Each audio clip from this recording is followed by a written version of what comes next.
A cikin wata karamar anguwa a Kano, akwai wasu 'yan uwa biyu, Maryam da kanwanta Hafsa.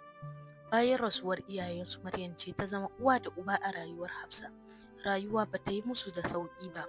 Maryam tana da karamin shago, tana sayar da kayan abinci kaɗan-kaɗan domin su samu abinci.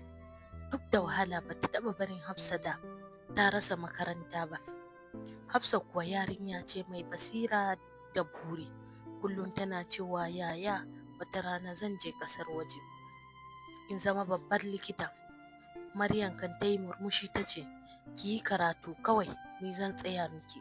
Shekaru suka wuce, Hafsa ta kammala makaranta da sakamako mai kyau, har ta samu gurbi karatu a wata jami'a a London.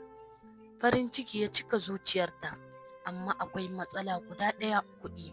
Maryam ta yi tunani sosai, ta kalli rayuwarta, shagonta, kayan ɗaki da karamin fili da suka gada. Wannan ne kawai abin da suke da shi a duniya. A ƙarshe ta yanke shawara mai nauyi, ta fara sayar da komai. Mutane anguwa suna magana, wasu suna cewa ta yi kuskure, amma Maryam ta ce, rayuwar Hafsa ta fi komai a gare ni. Da ƙyar suka tara kuɗi, ta tura Hafsa zuwa London. Ranar tafiya, Hafsa ta rungumi Maryam, tana kuka ta ce, na rantse ba zan taɓa mantawa da ke ba. Maryam ta amsa da murmushi mai cike da hawaye, ni nan zan jira dawowanki. Da farko komai yana tafiya da kyau. Hafsa tana kira akai-akai, tana tura sakonni, har ma tana aika ƙananan kuɗi. Maryam tana farin ciki, tana cewa alhamdulillahi, kanwata tana lafiya. Amma a hankali abubuwa suka fara sauyawa.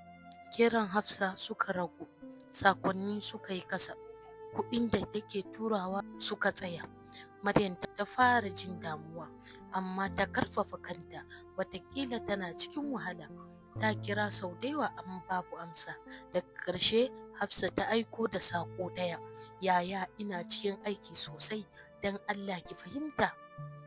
Daga nan shiru. Shekaru suka wuce, Maryam ta koma rayuwa mai wahala. Ba ta da shago, ba ta da dukiya, tana aiki a gidajen mutane domin ta samu abinci. Amma abin da ya fi damunta shine yadda ƙanwanta ta manta ta. A gefe guda kuma, Hafsa ta canja a London, ta shiga sabuwar rayuwa, sabbin abokai. A hankali ta fara jin kunyar asalinta. Duk lokacin da ta tuna Maryam, zuciyarta na motsawa, amma sai ta ce, zan taimaka daga baya. Amma daga baya ba ta zo ba.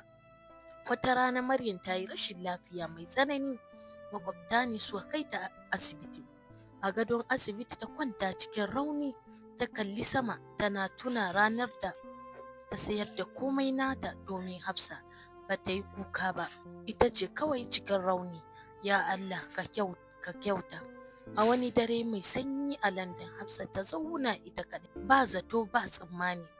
Ta fara jin wani nauyi a zuciyarta.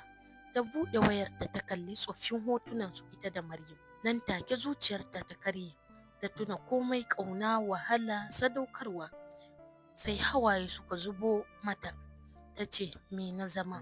A wannan daren ne ta yanke shawara domin dawowa gida. Bayan kwanaki, Hafsa ta iso Kano, amma garin bai yi mata kamar na da ba. Ta isa unguwarsu, mutane suna kallonta da wani irin yanayi. Ta tambaya da rawar murya, ina Maryam? Wata tsohuwa ta kalle ta ce, ke ce Hafsa? Ta ce, ni ce. Tsohuwar ta sauke numfashi ta ce, kin makara, Maryam ta rasu kwanaki 3 da suka wuce. Duniya ta tsaya a idon Hafsa. Ta faɗi ƙasa tana kuka mai tsanani. Ta ce, yaya, ki haƙuri, na makara. Amma babu wanda ya amsa. A ƙarshe Hafsa ta ziyarci kabarin Maryam, ta zauna a gefensa, tana kuka kamar karma. Ta ce, na sayar da zuciyana ne a lokacin da na manta da ke, amma ke kin sayar da rayuwarki domin ni. Darasi: wasu lokuta muna gane darajar wanda suka sadaukar mana bayan mun rasa su, kuma wasu kuskuren ba a samun gyara.